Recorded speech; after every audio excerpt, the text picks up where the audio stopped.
Hey, it's Anthony with Land Title. I came to bring you your Greater Metro Denver update for the month of January. And let's really dive into some of the details here. Don't forget, if you need a recap, this is the highlight slide, so you can always scoot back here to get your elevator pitch. But let's really dive into the details. Active units have really plummeted off over the last couple of months. Now, that being said, we're down 14% month over month. Year over year, we're about 9% short on inventory compared to what we were. Now, the good sign here is that pendings year over year are up about 1%, 40% more than the month of December. So that's a huge number. Look at that nice big spike. Seems that, the year is off to a good start so far. I would like to see that, year over year number be a little bit higher, but I think we'll get there as interest rates kind of do what they do, right? So here's the other thing. I think when you look at total active units of inventory in the marketplace, that's great. We're talking about 400 less units on the market than this time last year. But what is really happening across the board is you look at some of these counties, right? Certain counties are being more affected than others.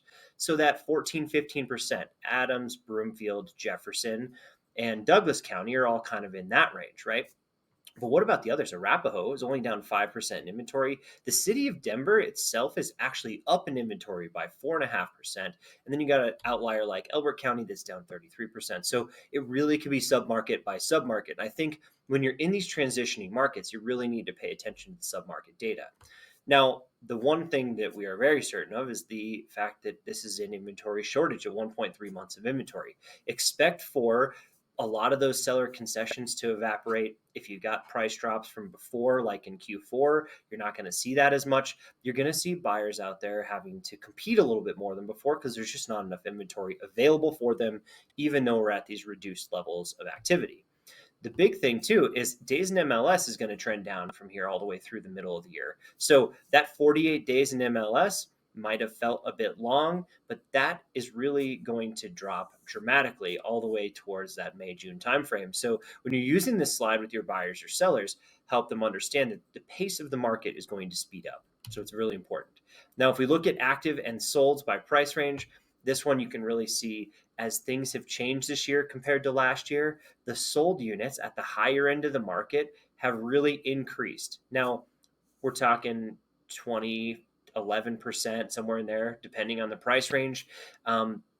Those price bands are going to expand in a large percentage fast, but that doesn't necessarily mean the number of sales is changing real dramatically. We just had a reduced amount of sales last year because it was, let's just call it our new normal baseline year, right? That was the slowest sales we should see. Now, where you see a reduction in sales is under 500,000 when you see less of that because we have less inventory in that market available. And even though there's buyer demand out there, the lower end of the market is really struggling because of its inventory. So you can see it here. This is month supply of inventory. You're under 1 million. You really see that less than a month and a half of inventory. Even under 2 million, we have 1 to 2 million, not even 2 months of inventory out there in the marketplace. So there is demand, but it's slow. Supply is really, really low. So this is a tight market. And as buyer behavior changes, especially looking at that days on market, expect that to go from in the 50s to in the 30s within the next couple of months, right? So this is going to speed up and it's going to be really important over there. Now, understanding the total number of sales that took place, the last 2 Januaries were easily some of the lowest sales that we'll see in a very long time. That's going to start picking back up here soon. And what we're really looking for is that year over year percentage change number. When we're comparing it to, from January of last year to January of this year, you can see that they're really almost identical.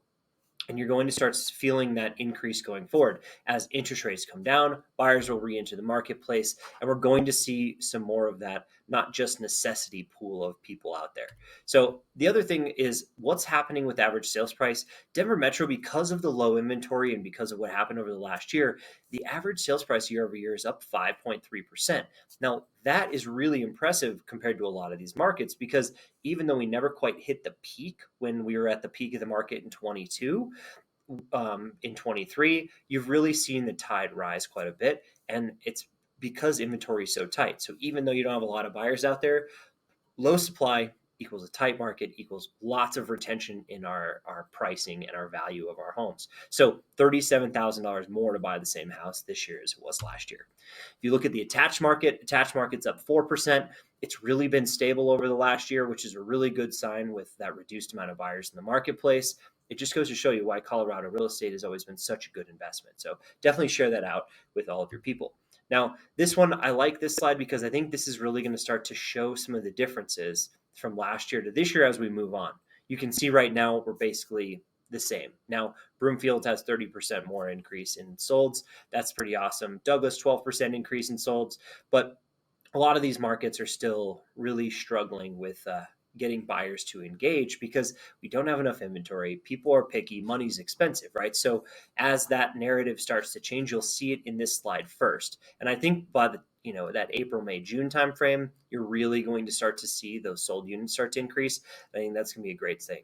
The MBA, the Mortgage Brokers Association, said that by Q4 we should be seeing as many sales as we're seeing in Q2.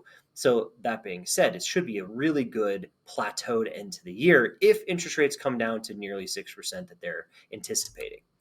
Now, the last slide I wanted to share with you was the percentage close price to list price. And I think this is important because we have to combat this narrative that, if buyers come back to market, we're going to be right back to where we were in 21 and 22. Now, as much as that might be some of the case, those were the unicorn years. And you can see that 106% listed sale price or close to 108% listed sale price that we've seen. Those are completely unprecedented. So as we start to shift, you're going to see, maybe some bigger peaks and valleys like those years, but 101%, maybe 102 if we're really extreme, but most likely or just over 100% at the peak of the year. So even though we're at 98.5% right now, expect the seasonality to come into play far more than the fact that inventory is tight. Buyers are not just going to come, flooding into the marketplace like we saw during the COVID years. So if you have any other questions, I'm Anthony at Land Title. Feel free to reach out to us for more local insights and more local data. But either way, I hope to catch you on the next video.